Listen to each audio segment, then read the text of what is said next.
likes because Night Stalker, of course, limits his vision. He has extended vision, so you can find the Bat Rider and click silence on him before he can really do anything. It's Yes. very nice. I will.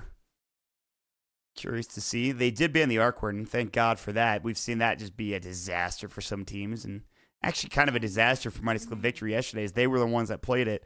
But there's still a lot of heroes available that SG are good with. There's still a Vanomancer in the pool, which they picked up last game, but it didn't work out very well. So, excuse me. Arc Warden is so weird. Good with. I just wanted to There's say still a Vanomancer in the pool, which they picked up last game, but it didn't work out very well. Crippled in the early game because he can't do a whole lot, or he ends up defending high ground for, an hour and you win. It's just one of those. It's like AM kind of, I guess. It's sort of similar in that regard that an hour you just get destroyed in the early game, but if you even get a smidgen of space in the mid to late game, all of a sudden you just start going off, and it's something like that. It's just very, very weird in terms of what kind of hero he provides. But SG Esports will grab the line, which, I mean, this hero's okay, I guess. He's pretty good against the puck. You have the instant disable and the hex, so that is always nice. But of course, it doesn't always play out like that, right? Especially with Night Stalker in the game. When they have more vision than you, puck can always just pick and choose and jump on top of this line. Night Stalker is also very annoying for Lion to play against because he just gets ran at over and over, and Rubik comes out. Okay. Yeah. A great game for Rubik to steal a lot of like Lion and Clockwork spells. Maybe he can get Lasso from Bat Rider, but I like the decision for Rubik here for DCSA. Yep, looks pretty decent. The only thing you really have to worry about when you have both Rubik and Night Stalker as your support duo is the amount of damage, especially scaling damage. Night Stalker, as the game goes on, he's pretty much a utility hero. He gives you vision, he can silence a target every now and then, that's about it. Rubik, unless there's some gigantic spells to steal, doesn't really have... I mean, the Lift and the Fade Bolt are always strong, right? But sometimes Rubik really goes off when there are big spells to steal. Yeah, for sure. We'll see if he's going to get any of this game from some other heroes. Perhaps the Death Prophet. But now, SG, they tried going for... I thought they were going to go for a push last game with the Lone Druid. That didn't really happen. Now they'll pick up the Death Prophet, who's just good at team fighting and pushing in general. So it's not necessarily that like fast-paced draft, but it's just kind of annoying to play against. If you're at DCSA here, you got to figure out, okay, well, what do we pick up against this Death Prophet? How do we move forward here? 5 seconds remaining. Yep, looks pretty good here. And we'll see what they respond with this core pick here. Lifestealer, okay. The Benjez hero. He's had 2 Benjez heroes in a row. Jug than Lifestealer. Lifestealer was banned out last game in the last ban. Nakes is so good against Bat and Lane just because he can remove the Napalm stacks. He's a hero that can solo the Bat Rider basically, so these support heroes are just left to do whatever they want. And also, even with the Lift, he can probably kill this Bat Rider. Yeah, Lift into Open Wounds, Fade Bolt coming out. Should be more than enough with how much damage Lifestealer can pump in to these lanes, so we will see. What are we missing now? Assuming this puck is going to be offlane again for King Tekka, which I think, because it's puck versus DP, is that something you want to do, or could you theoretically get away with that in the mid lane? There's nothing wrong with puck versus DP. I guess the biggest concern is that between like Puck and his support heroes, they don't have a whole bunch of damage to kill this DP, so if they do gank him and it does go wrong and there are people that TP on SG, they could turn it. That's about it, but I mean, Puck's pretty good against DP when he hits level 6. It's just later on in the game, Puck doesn't do that much to Death Prophet. Yeah, for sure. And we will see if they can't get some more damage coming in from this mid lane, if that's what they're getting. And in fact, SG know, or rather think this is going to be a mid lane pick, because they ban out the Storm Spirit, which would have been great because it's a vehicle for the Lifestealer, number 1. Number 2, that's kind of hard to lock him down, even with Lasso. So it is difficult because with the Lifestealer, he's always the one looking for the engage first, and the Night Stalker vision will help provide the intel they need to make that happen. And when that kind of thing happens, Lion has no game at all. He just gets jumped on every fight, exploded, and yeah, it'd be miserable. Well, I don't think they want that for the Lion this game, and they will ban it out. 1 minute, 30 seconds left on reserve time. So DCSA, they've gone through the draft pretty quickly. They kind of know what they want. On the other side for SG Esports, they only have 3 seconds of reserve time.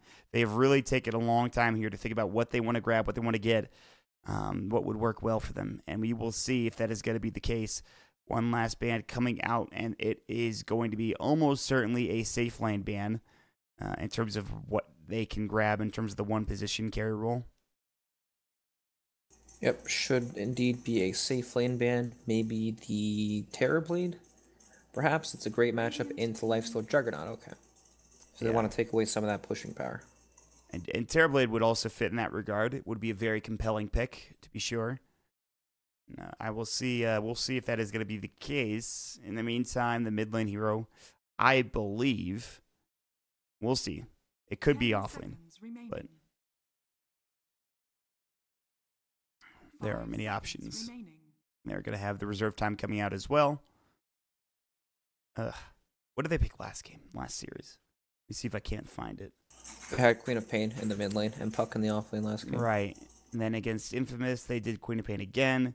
They did Void Troll, which they lost that game. They did Necrophos, which is, I think, available. Interestingly enough. Very true. Necro could be super good this game. Reaper, Scythe on Death Prophet. Goodbye. Yeah, all right. I imagine, no, that's a good call, Mott. If they do want to pick a mid hero here, Necro looks very good. If they want to put Puck mid, then I think Legion Commander looks pretty good for them in the offlane. They can purge the lasso, and they have the extended lockdown for DP. Yeah.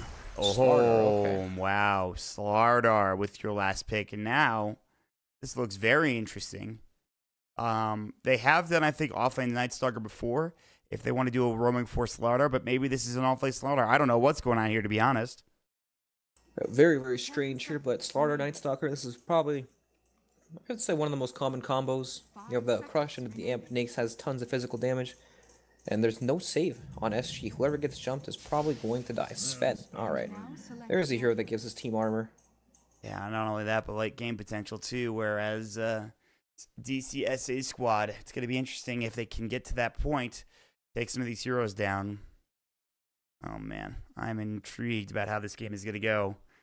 Yeah, I like DCSA's draft a lot this game. The Slardar is definitely uncommon, but they have Lifestealer in the safe lane against Batrider. It's a lane that Batrider can't really do anything to the Nakes in, so they'll be able to like pseudo tri-lane this Slardar if they want to, or at least help him out quite a bit in the early parts of the game to help him get a pretty fast blink dagger.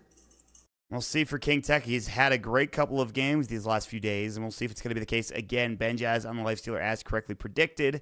Misoku Rubik should be very good for them, and this is a great hero for Matthew, the roaming Night Stalker. He'll be playing up against Theo Licor on the Clockwork, of course. That is Matthew's hero usually, but Theo Licor is going to grab it this game. And SG, they need to win this game to even up the series and try to get to these grand finals. As it stands right now, DCSA 1 game away from the grand finals here for the Dota Pit Minor SA qualifiers. And like you said, you like this Radiant draft here, it looks like, Braxton. We'll see how they do. Yeah, I like their lane setup, but when SG's lineup becomes online, their team fight is pretty good. So we'll just have to see how it plays out. To me, it feels like the team who has the advantage in the lane stage will be able to translate that into something of, high value towers, map control, Roshan, and it's usually enough to overpower the team fight that a lot of these people have. Yeah. But it never always plays out like that, right? Yesterday we saw the big Faceless Void combos, and that game was definitely winnable by the Faceless Void team. I think that was the infamous DC. That was series, DCSA, right? Actually. That was the team we're watching now. That was the craziest game, by the way. It was absolutely nuts. Actually, that was... are you talking about the third game or the first game? Because they were two different Void games. I think I'm talking about the last one where the team that didn't have Void got off to a huge lead, but then they were able to bring it back with Magnus and Void. That was Infamous, who arguably should have won that series. And I'm going to say it again, and this is the last time I'm going to say it. Go watch that series.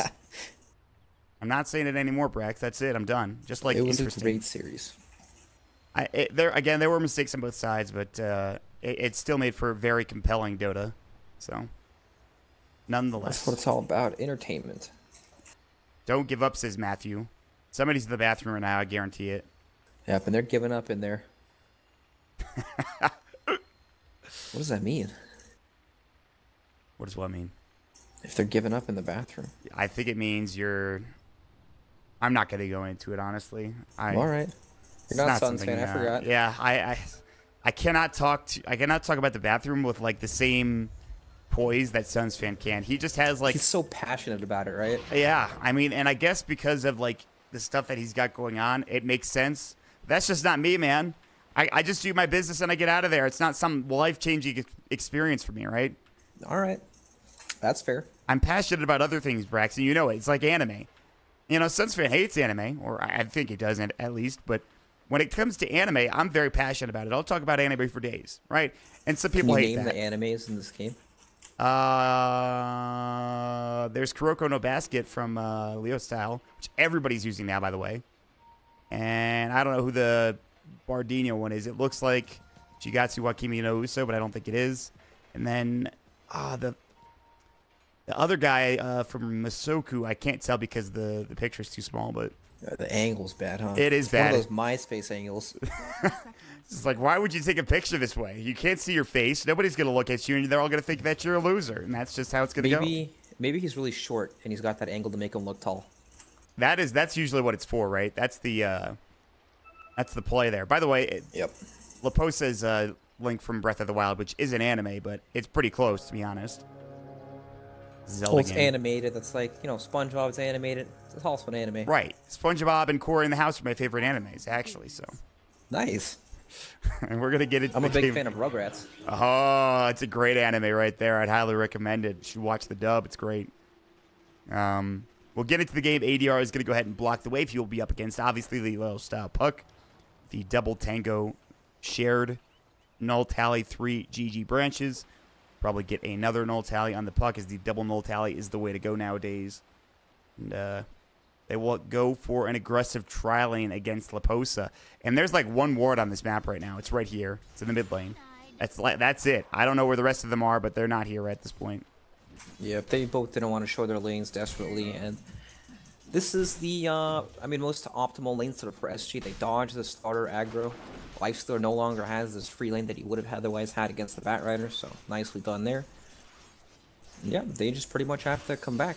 But Batrider in the safe lane has some more tools to work with. He can stack up the camp, get his bounty rune over and over. Yeah, this is definitely worse for the Lifestealer, and they're going to have to rotate around. They'll try to put some pressure on Laposa. Matthew will come with the void. They have the sticky napalms ready to go. He'll take a lot of harass and then just back up. They have a ward close to the tower. Now Theodore getting run at by Benja's bottom, but this is kind of a rough lane for Benja, as you talked about. And we'll see if they can't find some farm for him, because it's going to be hard otherwise. Yep, going to be very hard. And we've seen Sven pretty much every time he's in the game. He gets out of control. He gets his levels, gets his Mask of Madness, hits the jungle for a bit, and comes out and kills everyone in like 2 hits. Yeah, he's... So this is not a hero you usually want to let get off to a good start. And DC, they had the right idea. They wanted to aggro against the Sven, but now this lane setup, they don't really want to leave Slardar solo against Batrider, so... Which is fair. That's just... Now they have to go 2-on-2. Now they're just kind of... It's a makeshift lane in both lanes at this point. SG will chase after Laposa. They have the sprint. They are diving deep for this, and I think he might just be fine. They've got the Slitherine. They don't use it here. Void comes out again. They're going to use it at the tier 2 tower. He's actually in some trouble. He's got a salve. He's in trouble. He's going to get right-click down King Tekka. Salve comes out. The Fairy Fire keeps him alive, and he will get the full benefit of the salve as he runs away. And they're going to find a bounty rune if the Night Stalker goes for it. Look at... No, Matthew, come on. Yeah, there you go. Good work, buddy. Yep, nicely done. And another thing that SG have going for them, or sorry, not SG, DC, they don't have their stupid tag mod. It's pissing me off. Hey, that's annoying, isn't it? Yep. Well, down bottom here, Soku's gonna get stunned, but is he okay? He might be fine. He's got tangos. They don't have enough damage. Theodore wasn't in there either. He's got to go for the TP, which will leave young Benjaz, .322, as his name is, down bottom alone. However, Battery Soul come out. Rage is available. Theodore taking a lot of damage. They're looking for a Stormhammer, but not enough mana. And even if they go for it, he can just rage, and he's really saving it, which is the right thing to do in this situation. It is, however, a lot of harass on this Clockwork. Yep, he lost a lot of HP. And so this bottom lane for DC not going their way yet, and it probably won't for a while. That's just the nature of the game. But their mid lane, Puck against DP. Puck is owning right now. Oh, yeah, he's great. It is very hard for them to gank this Puck with their heroes. And 21 last hits. Meanwhile, bottom, they're going to find the Cogs coming out. There's the Rage, and Benjaz is dead. One more auto attack. It's the Theodore that gets the job done. So SG not only find a lot of farm down bottom for this Sven, but they get the kill on top of it. Yep, nicely done, and this is exactly what DC were trying to avoid in their lane setup. They wanted to try to win every lane. They set themselves up for it, they picked for it, they last picked this offlane Slardar, but this offlane Slardar is not the solo here up top. Oh no. The crush was missed, Matthew was invis, but they're still not backing off. They can still go. Here. They have stick charges. He's got another Slitherine crush. Maybe they're baiting this. The Firefly is a bit dangerous here for DC, but it looks like they'll be okay for now. King Tekka has 4 stacks. He will stick up finally, and that'll do it. They're not going to go any further, it looks like. I thought they could have gone in and gotten a return kill, or a turnaround kill, rather. But Leposa now, it's nighttime. Void's going to come in, and that's where this is a problem. Slithering Crush will come in. They're going to hunt through the night over the trees. Leposa is going to fall TP in, but it's too little too late from the line as he cancels it, as he was looking to keep this bottom lane still going the way of SG Esports. But now coming back in, Theolacor, they have a ward. They need to leave. Benjax, he's got the rage, and I don't think they can do anything about this. Yeah, unless they're able to catch the Rubik there, there's no play. And they have a ward, so they're able to see the rotation. They're actually still trying to make a play here. Bardino is just walking up. I got level 3, boys. It's time to go. Fadebolt comes out. A couple of auto attacks to harass Benjaz, and man, he is just fine. But, like, all right, so actually, it's 13 last hits. It's not that bad for Benjaz. Yeah, he died, but they're still getting really good farm for their puck and their Slardar, and Slardar's getting kills. So you're kind of sacking this bottom lane, but it's still kind of okay for DCSA. Yeah, I think more importantly, this Batrider does not really have a lane at all. He is struggling in this lane. There's tons of kill threats on him, and he just gets pressured super hard. King Tekka, this man's insane, just runs at you. Meanwhile, Hex bottom. Telekinesis coming in. Earth Spike following up. There's going to be the Void and Crippling Fear coming through. They want this kill, and Benjaz with a rage will get it. Can they turn into anything else? Goes to Belay. Still trying to man fight. He's got plenty of mana left for a Stormhammer. They will use it, but the raindrops are up for Matthew, and with that, it makes it very difficult. So, good usage of the Night Stalker rotating in. This is exactly what you want to see from your Night Stalker. Meanwhile, top lane, King Tekka going toe-to-toe with Leposa, but he's actually in trouble. He's got Wand. He should be fine, and that'll do it. Yep, so DC have tried to fight this lane at nighttime, which means Slaughter and Batrider are in a 1v1 matchup, and King Tekka, this guy's a madman. He's just in. Is he going Look again? at him go. Dude, he's man fighting. He has stick charges? I think he does. 7 of them. Go for it. No pussy. King Tekka runs in. He misses the Slithering Crush, and now he's dead. Oh, disaster. That's a little embarrassing. Meanwhile, ADR, he's looking for this arcane route. He has the Exorcist, and the creep wave is still following him. Leo style. He's got to hit this Illusion Orb. It's going to be close. Won't do it. Does he have Dream Quill? He's already used it. Needs 2 more auto attacks. ADR is so speedy. The TP coming in, and that should do it, I think, as the Slaughter is back up. Boop. Got the kill. Easy. Now looking for Theolacor. Oh, no. He's going to die, too. He will use the cogs. He has the battery assault. He's trying to mad fight, but it's not going to work out. And 2 quick kills going for DCSA again. Yep, and now up top, Leposa might get run down here by the Night Stalker. Yep, he's amped. He looks very dead. Voided up, silenced up, Slithering Crushed up, and an easy pickup for King Tekka as he gets the return kill. I'm going to get off the Corrosive Haze onto Theolacor. King Tekka will take some tower hits in the meantime. Now he needs to back up and regen. So we haven't seen an offlane Slaughter in a long time, but when Slaughter's off to a decent start and he actually has a lane, it looks pretty good. Like, yeah. He's a hero that sets up a lot of kills, he applies a ton of pressure, and even when TP rotations come in, sometimes he can just sprint away. And it's good against this Sven, too, because of the Warcry, right? You have the Corrosive Haze. Although he's getting set up on top lane. Stormhammer, Warcry comes in, good Slithering Crush out of 2. They have the sprint. They're going to try to bait this, perhaps. The Theolacor getting silenced up. There's the Void. There's 3 heroes top lane. And they know it. They're not going to try to do anything crazy. And finally, Benjaz. It's room bottom. And by the way, he's only 5 CS behind the Sven. So, wow. In fact, he has more net worth than this Sven, man. That's crazy. Yep, very nicely done. And SG realizes this lane is not working out. We need to leave. It's the nighttime factor. It's too tough. Yeah, it is going to be 5 seconds, though. Daytime's coming out, and this is your time to go, SG, to get some more farm, to get some more wards down, to go for some kills. Get something going. All right. Well, Leposa finally comes bottom. And for all of the problems he's had, he is still getting some farm, but this is where it gets better. He's going to have this big wave, although a lot of that is going to be taken by the Rubik. Now his Firefly is going to be done. They have open wounds and telekinesis. They might just go on him here. But, oh, top lane, I missed it. Dream Quill, they're going to find Bardino. They have the Corrosive Haze. Look at that damage. Leo style just chugs him down. That's not a DD. He has a Haze Rune. They're going to look and try to find this next kill. Yeah, Costabile in trouble. They'll jump up. There's going to be the Corrosive Haze coming out. The Void is available for Matthew. No, out of mana. In fact, now he's got it, but they don't even need it. Double kill with the Waning Rift coming out from Leo style. And all of a sudden, this game is turning into a bit of a calamity here for SG Esports, my friend.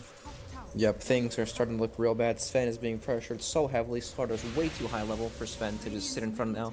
Like, this is just what happens with this kind of lane setup, right? Their lane bottom didn't go the way they wanted on SG. Slaughter has a ton of levels now. If any hero rotates into the Slaughter's lane, he can just run down the Sven. And mid lane, it looks like SG's trying to make something happen here. ADR pops the ultimate, but Bardino's here with the smoke, but he's level 4. What's he gonna do here? He's trying his best. He's so slow, he has no boots. This line is TPing on him too. They have Theodore. The Hex comes out. Matthew actually might be in trouble, but there's the Fade Bolt. Now Telekinesis. Oh, just out of range from Soku. That is a little rough. Maybe at level 3 they get that, but he's a little bit under level 2, so good try. Yep. Man. So we were talking about the Warcry and the Corrosive Haze interaction. I actually think the Warcry counters, like plus armor counters negative armor, but it doesn't really matter too much because Slaughter is a very annoying hero for Sven to play against. He's just a stun machine that comes in. He can bash him through BKB, and just the pace of the game that Slaughter wants to play is really, really difficult for Sven to manage. Yeah, it's not easy at all. He's going to have, dude, King Tekka is farmed. He's going to have Blink here within the next 2 waves. Yep, super farmed. And there's already Veil and Puck. So he doesn't need to go for that like immediate blink this scene because he has the Slaughter to follow up after something like a Dream Coil or before it perhaps. Yep. And Leo Styles probably feeling pretty good about how he's done this game. They have the top 3 net worth. It's a 3K lead, and it's turning into quite the debacle here for SG Esports. A debacle indeed. I mean, what can they do on these lanes right now, right? Batrider still needs time to get his blink, and he's actually pretty close. He had 3 deaths in this game, but it's actually not going to delay his blink dagger timing too bad. He'll probably have it in like 2 minutes, 2.5 minutes maybe. Yep. Firefly really coming in handy with these stacks up in terms of the camps. But they take the top tower in the meantime for DC. I'll try to push bottom. They're going to use the Rage, Open Wounds, the Core. They've got the Telekinesis. They've got the Void. They probably won't need it. They're going to throw it out just because, oh, maybe they do. He almost slipped away there as they get the Void. Mid lane, King Tekka's got his blink. They're jumping in. There's the Southern Crush, the Cross Phase, Dream Coil to follow up. ADR trouble. They missed the Earth Spike, and Spirit Siphon will not save him. King Tekka looking for more. He's got stick charges. He's actually taking a lot of damage here. He will get off the Southern Crush. My God, Bardino. That is not good. He's taking so much damage. Illusion gets the double kill for Leo Style, and they've got more damage being done onto Laposa. They've got the cogs. They're going to come back with the Southern Crush again, and Theodore has to back himself up. And Laposa, they need a Void. Good cogs coming from Theodore, but Matthew still chasing. They've got the Curse of Faith. They got the Void as well. It is daytime. They jump in. Southern Crush. King Tekka might die for this. Perhaps not. Wow. That was This guy's a crazy. madman, Mutt. He does not care if he dies or not. He just sat there. He tanked like 15 tower shots. They killed Doesn't 4 matter. people, by the way. They all went 1 by 1, and they died. Every single one of them. You know, Sven has Mask of Madness, but I don't know. Like, DC just aren't going to stop running at them at all. They're just going to heal and go right back at it.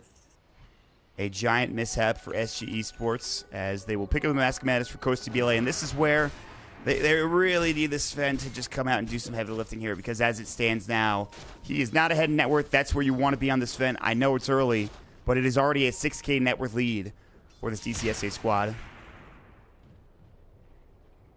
Ooh, not good. Not good at all. And Puck almost has Blink Dagger too now, so the initiation's going to be out of control for Team DCSA. And this is all without Lifestealer really getting involved at all. He has his armlet picked up, working on the Desolator. Yeah, I mean, he doesn't need to. They're strong enough as it is with Veil, Blink. ADR's Exorcism is down. I don't know if they know this. I think they might have because there's a ward over here. And they just feel like they can fight comfortably. And with that, you could just get even further ahead because you're going to find another Tier 1 tower. In fact, the last of the game for SG Esports. They have everything they need. They don't even have level 6 on the Rubik yet. But when it gets to that, it's going to be even easier for them to take engagements. There's the blink, as you mentioned, for Leo Style. They're getting really deep wards down here. The aggressive ward placement from DCSA is exactly what you want to see at this stage of the game when they're this far ahead. Yep, it'll let them catch all these heroes out, catch them when they're farming. You know, sometimes DP doesn't really get off to a great start, and that happens a lot of the times when the other heroes on the enemy team can kill her very easily. Right now, Puck has the Blink Veil. Any +1 with the Puck can kill her, especially the Lifestealer. And Slaughter is just running around with the Corrosive Haze and Blink Dagger and all that, so she just can't stay alive in these fights, and she's still so far away from any items that can help her do that. Yeah, she's going Medallion last I checked. Now Solar Crest, so that will help. But at this point, it's still a ways away.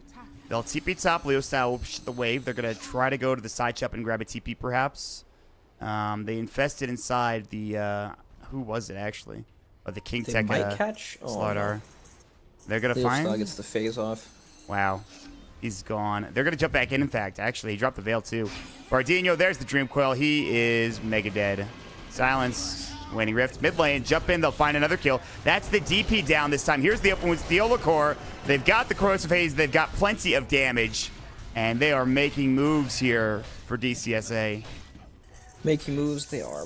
And, you know, this is just a product of SG not being able to fight them, right? They don't have to group up as 5. They can kind of split off into 2 groups and do their own thing. Look for these pickoffs. Anyone that gets jumped by the Slaughter Nakes combo is going to die. Puck also has a ton of damage right now. He can almost solo kill everyone on SG, besides the 2 cores and the Sven and DP, so... They're going to just take They Roche, got some dude. huge problems. They have double damage, too. With Corrosive Haze, this thing's going to die very fast. Watch this go down here. This is with... Actually, it could be going quicker, to be honest, but... No. Well, for a 15-minute Roche in here, it's going down pretty quickly here. In SG, they are not aware. They're smoked up looking for something in the bottom lane, but... You know, there's no way they can contest this Roshan anyways. Actually, Rocket comes through and they don't want to do it. They're taking way too much damage. Oh, Benjaz. They're going to pop Exorcism. So now that they've committed, maybe they go in now, but I'm surprised. Benjaz took a lot there, and they just don't have the right click, I guess, yet. They need the Deso, or they need more HP, or I don't know what they need, but they couldn't do it. Yeah, it's just too early for them to do it safe enough. And this is going to turn into a Tier 1 tower here for this Dire team. But that's actually a pretty nice play from SG. Like, even if they were doing Roche, you know, what can they do when they're already smoked down towards the bottom? Rocket Flare comes through, they know exactly what's going on. DC have to back out, and they just get a Tier 1 for free. They did have to use the Exorcism, and God Strength, but it's much better that you use those than take forever to take the tower. You just have to get something at this point of the game and get out, because you're not winning fights. It's just not going to happen as long as DC get the jump off. Yeah, they just have to split up the map, back up, play safely. It is daytime, which will give them a brief period of respite. Yeah, but look at these wards coming out from DCSA. They see everything around the mid lane. King Tech, this guy's a madman. I know he's just going to jump into 5 people. He gives no cares. Yeah, he actually doesn't give a shit at all. They're going to look for bottom instead. Bardino silenced up. They don't have the Void. Good TP from him. He makes it out. In the meantime, Kostabile doing what he can. He is just farming in the jungle. There's not anything he could do here. Yep, and he's in the right place too. The enemy jungle is the safest spot on the map when your jungle is invaded. Yeah. Seen a lot of carry players do this in the past where you need to find some place to farm, and that is going to be it. And they will lose their Tier 2 tower, perhaps. There's no defense being mounted here yet for SG Esports. They have the Blink Deck of the Batrider. They have some tools to fight, but again, they just don't feel very comfortable. At least now, SG Esports have 3 minutes of daytime. I'm going to try this So again. if they want to take a fight, then this might be their best chance. We saw them get super low. There's the Rocket again, and they're just going to man up through the Rocket this time. They might get smoked on. In fact, they will. SG Esports, this could be a good turnaround fight. Lapos is going to lead the way. He's got the Blink Lasso. You might need to get back here if you're the righty. In fact, they saw the flare. Firefly is coming in. They've got the Lasso. Laposa jumps in, and they'll find Benjaz. He's in trouble. Stormhammer coming out. There's the God Strength. He's in trouble. Benjaz, he's got the open wounds. They need that for their crush. They're going to find it on it, too. With the Waning Rift, they're going to come in. It's a lot of damage being dealt. The Illusion, they've dropped 2. They're going to get 3. Can they get 4? Open wounds. They've got the Infest out. A double kill for young Benjaz. And they will get 4 kills, not a 5th. Laposa will be able to make it away. But great counter initiation coming out from this Radiant squad. Well done. Yep, nice. I can't believe they lasted the Lifesteal, and they just didn't have enough damage to finish him off within the lasso duration and the Sven Storm. King Tech came in after that once the disables were over, so the Lifesteal could attack. And yeah, They're good going to games GG. called already. Wow, okay. That, Well played, DC. that was a monstrous stomp coming in from DCSA. Yep, this was looking like the old school bullying here. These games are tough. Not an easy game for SG Esports, and despite DC not having King RD and HF